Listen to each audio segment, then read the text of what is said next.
Good afternoon, everyone. Welcome back to another edition of MindsetGo Radio Show, where we talk about conversational intelligence, emotional intelligence, and multi-generational intelligence.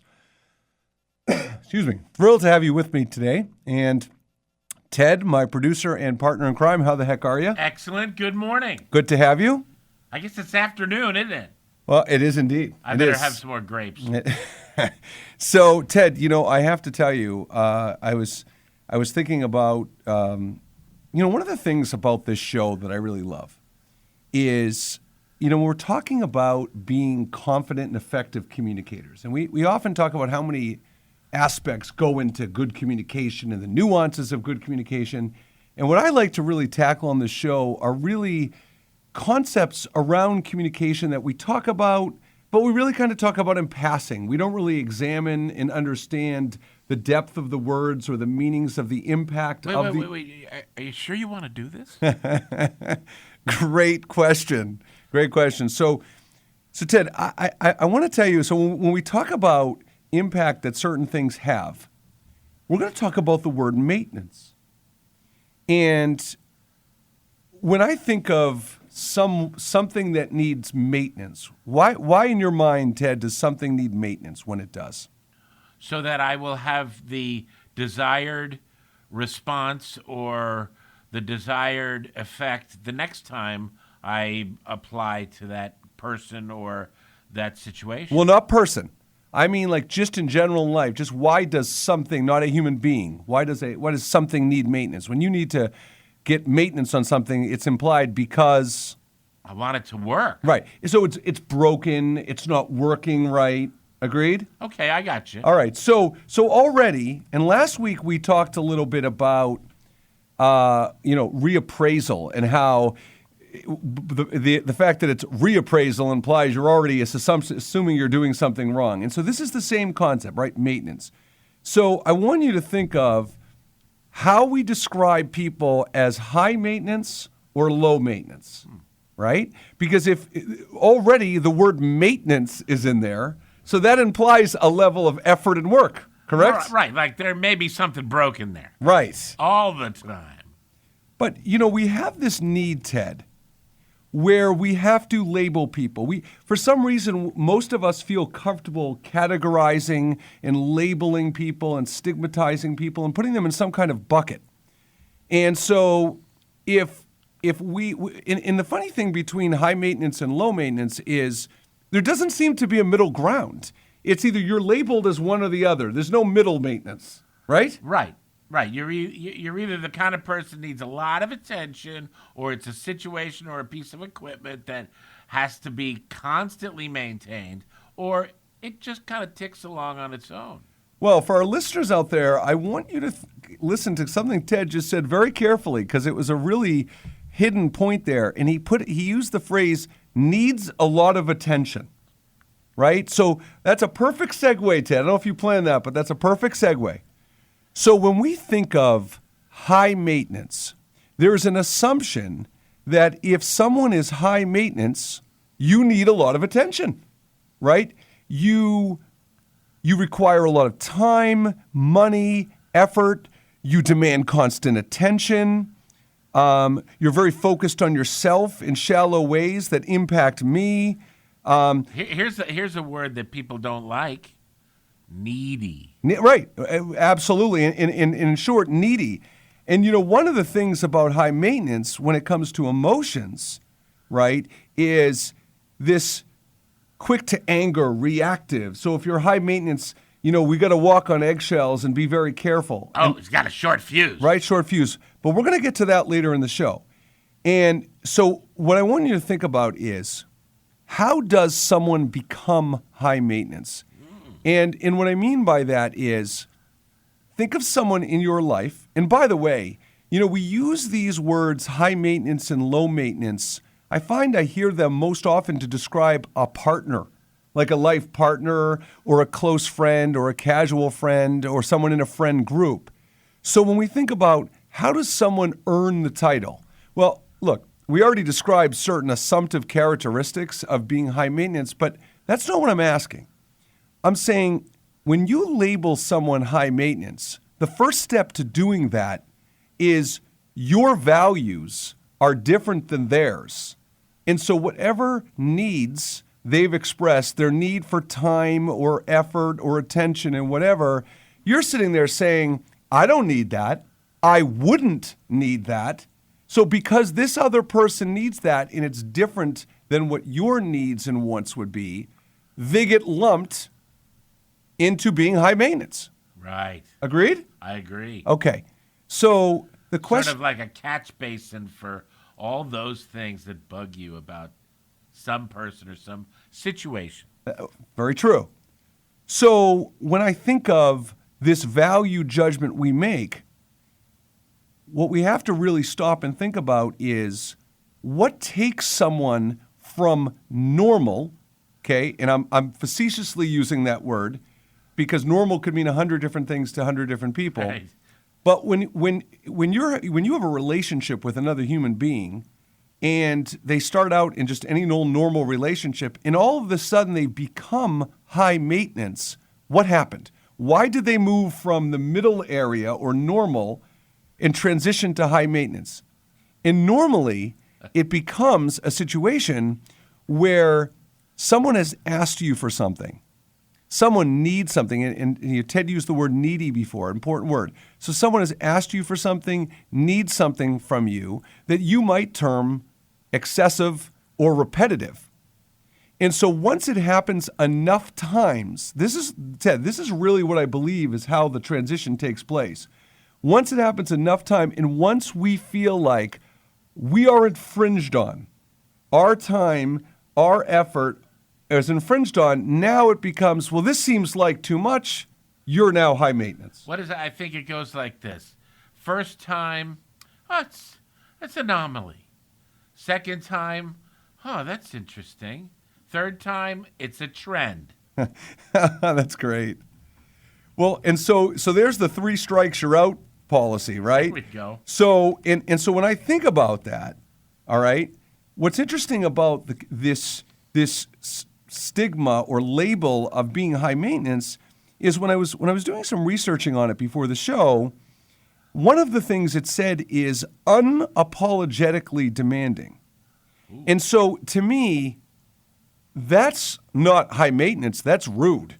You know, if someone's unapologetically demanding, if someone's demanding anything of me, the first thing I'm going to say is, well, why do they have the right to demand something of me in the first place?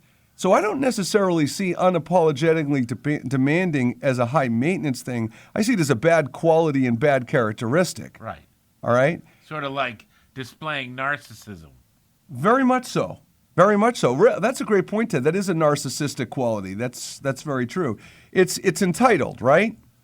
So then as I looked further, I read a couple of blogs of some women who were writing about how men see women gender-wise as high maintenance.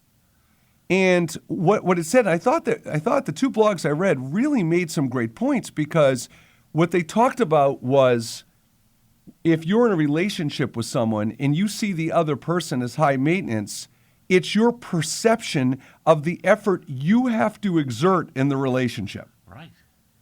So if a woman, and here's one of the examples that was used, if a woman tends to take a long time to get ready, right? Said by a man. Said by a man. Right. Well said, Ted. I'm Great sorry, point. But go on. Great point. You're going there. No, great point. And really, to Ted's point, what's the definition of a long time, right? Right. Well, that's where I was going. So if a man perceives a woman takes a long time to get ready, that infringes on them because the woman obviously, in some cases, may say, I need 15 more minutes, and it's 30, or you only take 15 and they take 45, or it's delaying how much time it takes to get somewhere. And so in those moments, what becomes a woman maybe taking pride in her appearance, a woman enjoying in the feeling of dressing up and making themselves look good, that all of a sudden transitions to high maintenance, right? Yeah. So the perception of effort exerted, I thought was a really good, and what's funny is, Ted, think about that for a minute. That's really low maintenance, if you're with someone who takes no interest or pleasure and using the same appearance. in their appearance. Right. What do we say about them? Well, that's a schlub. Well, Yeah, right. They're a schlub. So as usual in communication and stigma, that was a good answer. That's why the bell rang. Good job, Ted. As usual in communication, you can't win, no matter how. And you know when you can't win? It's when you need to put a label on something. That's when you can't win, because once you categorize someone who takes pride in their appearance, and listen, for anybody listening to the show today, I just want to say something, because often when I do training and coaching with individuals and companies, they'll say to me, well, Mark, there are some situations where it really is excessive. Let me explain something. There's this thing called situational awareness. When we talk about concepts on the show, they don't apply to 100% of life situations. We're taking things conceptually. We're talking about higher level points about stigmatizing and labeling and how that impacts behavior and relationships, not the scenarios that someone is really being high maintenance. Again, whatever that means. Back in the 60s, when the nuns would get in your face about being prejudiced, they'd say, oh, you probably see the things in that person you don't like about yourself. Well, Ted, but I think you're saying that because you're saying that's another way to describe high maintenance. I was trying to chime in gently. Yeah, I think that's a great point. So when we come back from our first break, we're going to continue to talk about high maintenance versus low maintenance. We're going to talk about the root cause of why people behave that way. I'm Mark Altman. This is the Mindset Go radio show. We'll be right back. Okay, welcome back. We are talking about high maintenance, low maintenance, no maintenance. And what's interesting to me, Ted, about the words themselves is when people behave a certain way, we don't always look deeper and to understand why they're behaving that way. And again, when I say behaving a certain way, again, we're making assumptions. And in this segment, I'm actually playing into the labels, the perceived labels of high maintenance and low maintenance in this case. So when someone is high maintenance and we attribute being needy or speaking up for your opinions, and I got to tell you something, Ted, I'm dying to hear if you've heard of this, because I had a meeting with someone the other day and they introduced me to a whole new term, and I got to tell you, I had never heard this term before. It's called a Karen. Have you heard of this? No, a Karen? A Karen, like a woman's name, Right. Karen. Okay, with a K. Okay? So the woman said to me, we were talking about generational communication in the workplace and at home and how millennials and older generations interact. And she said, well, millennials have come up with a new word. It's called, they refer to older women, meaning women older than them, as a Karen. And I said, so what's the definition of a Karen? You ready for this? All right. A Karen is the kind of person who says, can I speak to your manager? Okay? A Karen is the kind of person who is the bitchy soccer mom, the friend group mom that no one's like, the kind of person who goes into a restaurant and says, she orders a sandwich and she's a vegan. The sandwich comes with meat on it, and she goes up to them and says, hey, I ordered the sandwich with no meat on it. So these are the characteristics of a Karen. Got it. And so I was thinking about that, and I said, that's so interesting. So, and I keep coming back to the fact, because this lends right to the high maintenance comment, right? I keep coming back to the fact. So let me just get this straight. If I go out to eat, and I intentionally choosing this word, I expect a certain level of service. Yes. And I don't get that level of service, and I'm not happy I didn't get that level of service, and I speak up, that's being high maintenance, okay?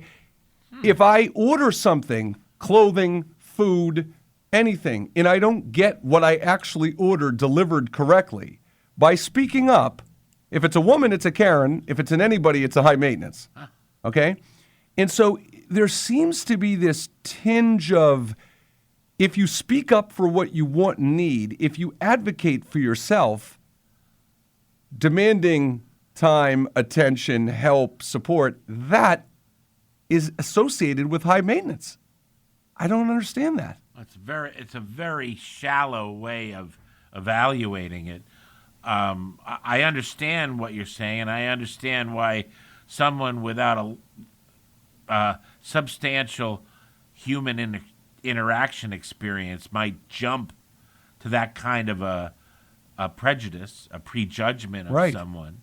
But I think there's a significant difference between someone that is high maintenance and then someone who is narcissistically saying, "Look at me." Totally. Like if you go in and order a meat sandwich and wait for them to bring it and say, I don't want meat, I wanted a meatless sandwich, that you're just looking for attention. You need someone to be your companion. And that's the way I've always dealt with it. When I meet someone who's over the top needy or so in love with their own voice that they won't stop talking. I mean, we all know these people, and I try to think of it as this is, probably something I don't like about myself, but I have to be mature as humans eventually become and internalize those things.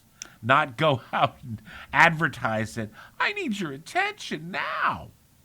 Well, so I think that was actually really helpful because so much of how people take behaviors of other people, their default reactions, are based on intent, right? So it feels like with communication, if I'm sitting at a table in a restaurant and I'm calling the waiter over for every 5 minutes because I need something, that feels high maintenance because my intent, it's like I'm really not being thoughtful about what I need ahead of time. It's just like I need something, so come here, as opposed to standing up for how I would like something ordered. A completely different set of circumstances. Totally different. So if you were so much of high maintenance to me is intent.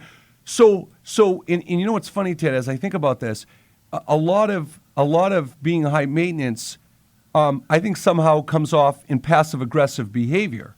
So let's say right? Yes. So in a relationship where the woman and man tend to bicker at times, and now the woman's getting ready, and she knows that dragging it out, takes extra time and is going to get under their skin. Well, again, that's an intent issue, right? But I think passive aggressive behavior plays into the high maintenance story.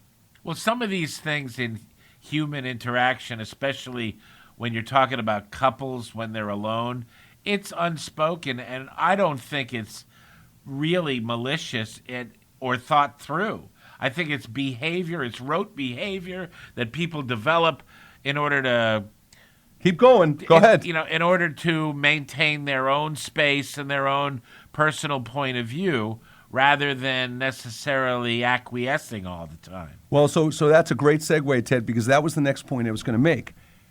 So when we talk about the root cause, so you say rote behavior people develop or have learned or whatever, right? So here's what it comes. Here's a hard lesson I learned last week. So, or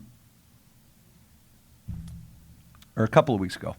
So I have always seen my mother as high maintenance times 10. Okay?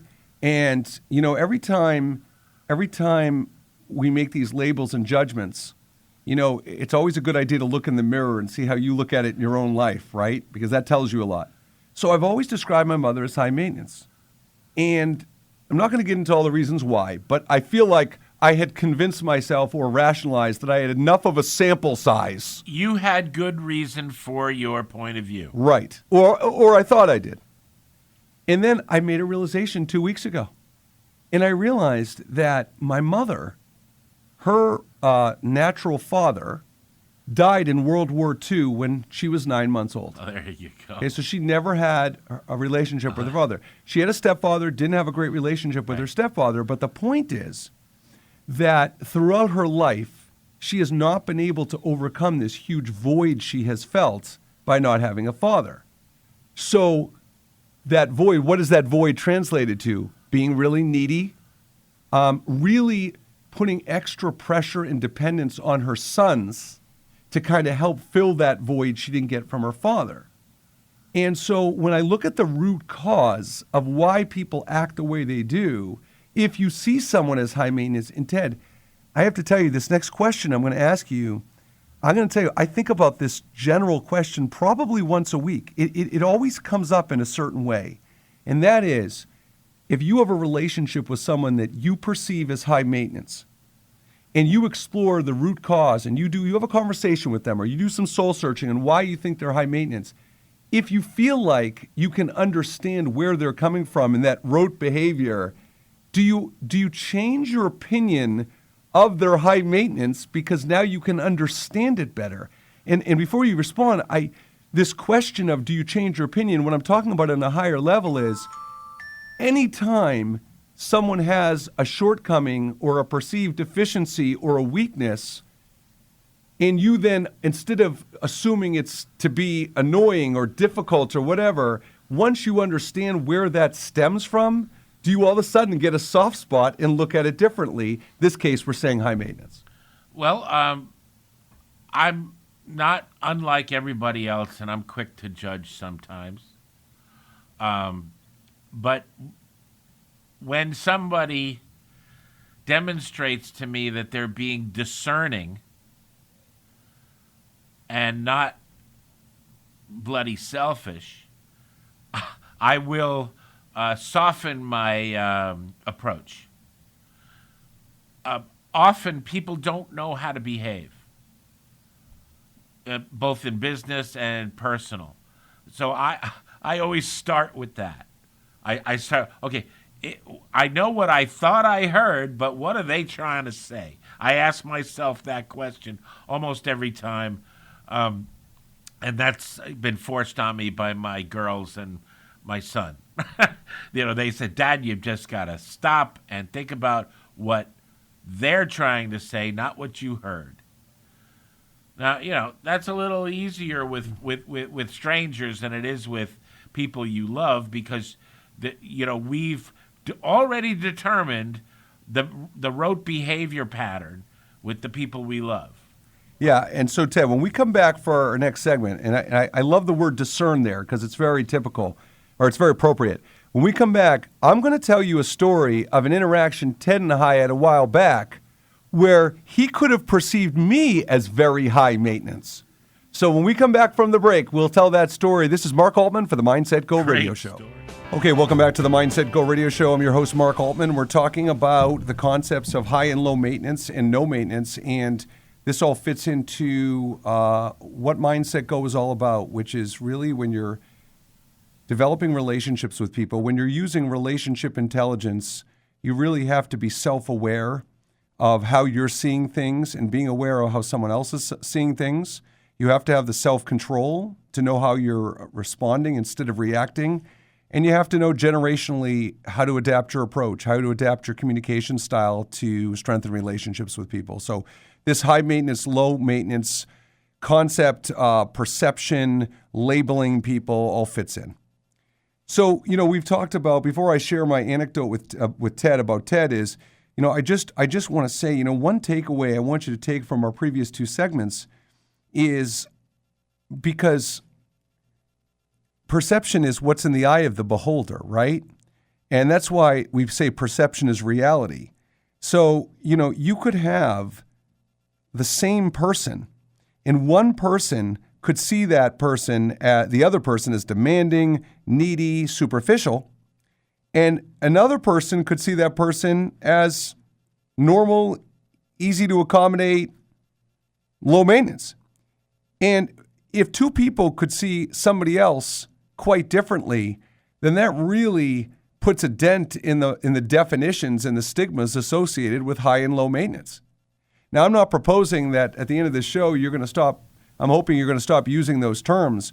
What I'm hoping you're going to do as you take away from the show today is think about the terms a little bit differently. Think about the root cause of the words and why people act the way they do. So, Ted, here's the story. So, Ted and I have joked about this a few times in the last few months, but when I first started at the radio station doing the show, I wasn't always able to record the show live. So sometimes I had to pre-record the show. And didn't know Ted really well, but I would say to him, hey, Ted, I can't be there on Thursdays at 1 o'clock. Can I come in on Monday at 9 or Tuesday at 10 or whatever? And I used to throw different times at him. And so keeping in mind that Ted and I have no relationship at this point, so we don't know each other. All he has to go by is my requests/expectations/hopes.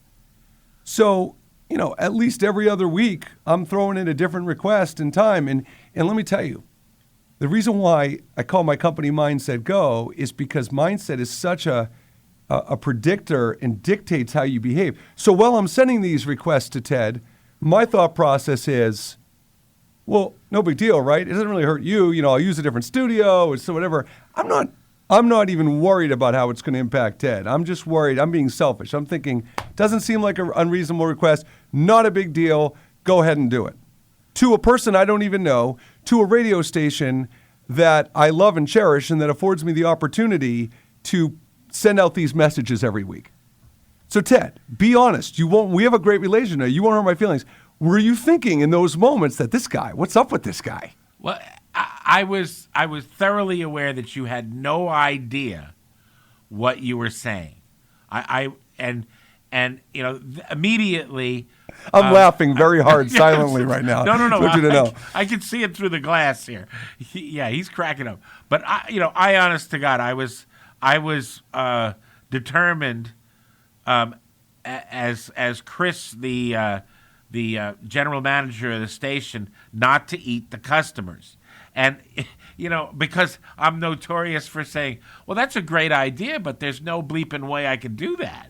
And, so what I did with you was I kept asking questions and throwing out other ideas and giving you options, because my way of dealing with someone who's unaware of my circumstances and is asking something of me is to say, well, I would love to do that, but I have this to do. How about this, that, or the other thing?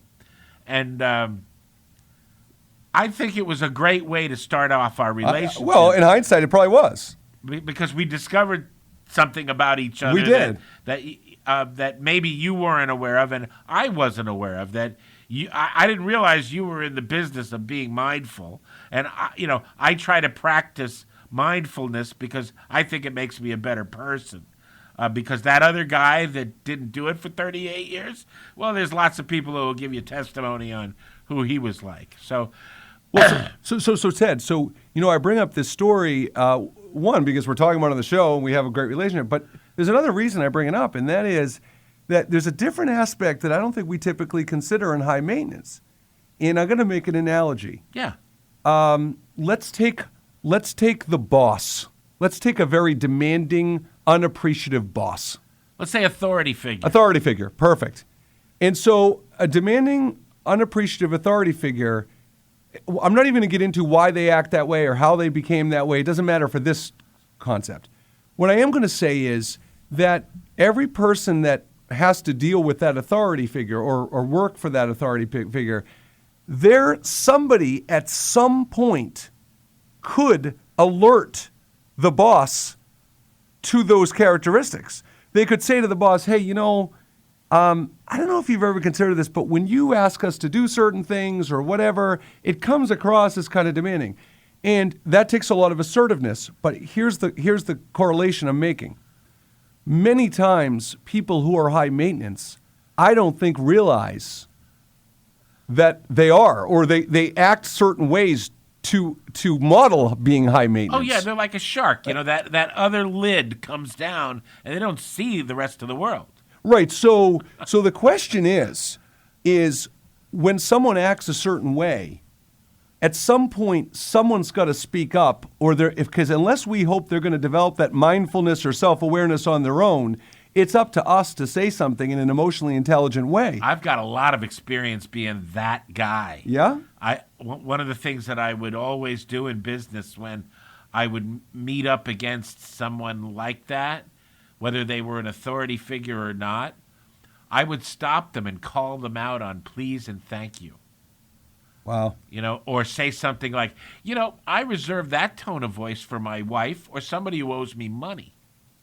And, I would try to use humor, but unfortunately not everybody can handle humor in the workplace. Well, and so I think to bring it all together, one of the behaviors of what is perceived as high maintenance people is they have urgent needs and often have very urgent needs, right? And so, for me, I'm caught up in, I got to be at this place, I got to be schedule, I got to do this then, and I'm thinking of all my selfish urgent needs. And so the question really becomes, if you had a pie chart, and I'm making this up, but if you had a pie chart and you looked at the people in your life who you thought were high maintenance, and now you had to assign some kind of intent to their high maintenance behavior, if you split it up into 3 buckets, and I'm not even assigning percentages, I'm just splitting the pie into 3 parts. And I'm saying part 1 is they're ignorant, they don't care, they're going to do what they want to do. Part 2 is they don't know any better. They're just caught up in their own world, their behavior. They're not malicious people, but if they got the self-awareness, maybe they'd be different. And then part 3 is people who are considered high maintenance, but really aren't high maintenance. So they're discerning. They're discerning. And so I feel like, again, it all comes back to how you perceive someone else's intent. And in that middle pie piece of, boy, maybe they'd be better if they knew, maybe they'd be better if I told them, that's really kind of the wild card in relationships. Well, you're onto the genus of prejudice. This is how it starts. Oh, that guy's last name ends with ski. Oh. Or that guy's last name ends in a vowel. Oh. Did you see what he ate for lunch? Oh. So making presumptions in this case is just like an assumption. I just feel like, Ted, that when I see 2 of the characteristics of high maintenance about having urgent needs frequently and having a sense of entitlement, which I exhibited in that situation with the radio show, I don't see that as high maintenance. I see that as a little ignorant.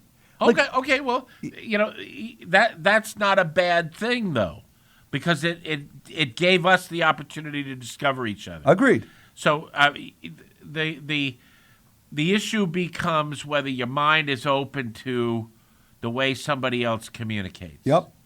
And this is a great subject. It really can cover a lot of bases. Well, and so what I want to finish the show talking about today. We spent the first 3 segments of the show talking about high maintenance. Well, I want to transition to low maintenance because there's plenty to talk about with low maintenance as well. Yes, there is. And so I just, as we head to our next break, I want you to think about something in between segments, and that is that what's interesting is when people are extroverted, it's considered a good quality. When they're introverted, it isn't. When people are low maintenance or no maintenance, same thing. It's assumed, they're low maintenance, no maintenance. They're easy to deal with, easy to get along with. We like them. And if they're high maintenance, they're not. So I want you to think about that label in judgment as we head into break. And we're going to talk about why that is an absolute fallacy. We'll be right back. Okay, welcome back to the Mindset Go radio show for our final segment. And, we've been talking so much about high maintenance and just the concept of how this plays into relationships and conversations and emotional intelligence and really understanding and knowing other human beings and their intent and default reactions. And so we're going to transition a little bit to low maintenance. And what's interesting, before we get into low maintenance, I want you to think about something. When I think of the ultimate criteria that determine how we're mistakenly categorizing people, which is time, demands on attention, neediness, things like that, what are your own definitions? In other words, look at yourself in the mirror and evaluate. There's that expression, Ted, look at yourself in the mirror. Yeah. Evaluate what your own needs are from people. Evaluate why you have those needs. Because when it comes to low maintenance, here's the problem. If you know someone that's low maintenance, they might have cultural, emotional challenges that they don't feel comfortable speaking up for their needs and wants. Whether it's because they didn't grow up where it was even asked or encouraged. It could be that they have never gotten recognition for doing those behaviors. And frankly, what's really critical about low maintenance is a lot of people can associate speaking up for their needs and wants with A, disappointment, B, rejection, and C, conflict. So a lot of low maintenance people default to being that way, not because they would actually choose it. It's really, in some cases, a coping mechanism. Like avoidance. It's avoidance. It's the safe route. It's not getting out of their comfort zone. So it's just interesting because the origin and root cause of low maintenance behavior is never associated with negative. It's always associated with a positive. And so what we all have to figure out is, instead of getting into a situation where we're labeling people and having to bucket them in a certain category, we have to ask ourselves why we're even getting to that point in the first place. And so if you have someone in your life, and I'm going to go both ways, if you have someone in your life right now that is low maintenance, that you know barely ever asks anything of you or anybody else, you just know that they're not demanding, they're not needy, they don't need or want for much, and you know that, you can be grateful for it because it doesn't put a lot of demands, it doesn't put many demands on you and doesn't require much of your time and effort and quote unquote lucky you. But what you might want to explore, depending on the intimacy level and the importance of the relationship, what you might want to explore is creating a line of communication to talk to them about that, because maybe even if that's their culture and where they came from, maybe they don't know that you're different. Maybe they know that with you, they can advocate for themselves. They can ask for what they need and want. And if your core values are to be reciprocal in relationships and friendships, and that's important, and you've made that judgment or assessment, why not throw that person a lifeline? And by the way, I don't want to give the impression that low maintenance people are emotionally troubled. That's not the point I'm trying to make here. But what I am saying is, if certain people have become accustomed to certain ways, it may be that's just simply their preference, and that's just who they want to be. And it also may be there's some history and background that interfere with them being comfortable to be wanting or needy. And again, I love the word needy. I mean, how many times, Ted, do we say on this show, what does that mean? What does that mean? Because again, these are constantly words that have negative connotations, but unless we define them, we don't know if there's a difference in core values. So on the low maintenance side, I think that's important. On the high maintenance side, if you feel like you're being taken advantage of, if you think the relationship is not equal, and you're making some assumptions of intent, and you're feeling like the other person in the relationship is high maintenance because, again, to remind what Ted said earlier, you see something in them you don't like of yourself. It's because they seem like they're asking more of you than you're asking of them. Whatever the intent is, have the conversation. And, you know, it's funny, often when I talk to people about the complexity of conversation intelligence, a lot of people will say to me, Mark, I'd love to have that conversation. I think that would be a great conversation to have. The problem is they don't know where to begin. Because to sit down and look at someone you have a good relationship with and bring up topics like low maintenance and high maintenance, those are pretty high level concepts. It's a high test, all right. But the fact of the matter is, you know what's the default positive? Is kindness.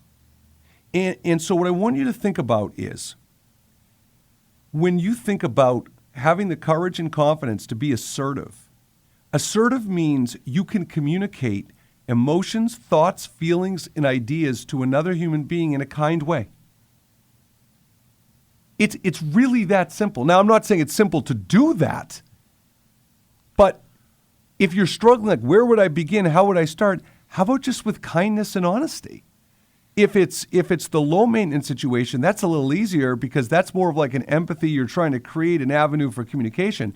If it's the high maintenance, you don't talk about high maintenance. You talk about where the inequities are, right? Because you talk about what's leading to your perception of high maintenance, not in a naggy way, not in a resentful way, not in an angry way, in an emotionally intelligent way. And what's really interesting is one of the other blogs I read, Ted, talked about one of the biggest concepts around maintenance is freedom. So she wrote, men are obsessed with freedom. She said, men see women asking them to do things as an interruption and a threat to their freedom. And the example she gave is, quote unquote, a high maintenance woman will reduce a man's freedom by draining his money, time, or emotional reserves, primarily patience. So all you men out there, I want you to think about that. Think about a girlfriend, a wife, someone you've had a close woman friend that you've had a relationship, and think of those three things this woman brought up: draining money, time, and emotions.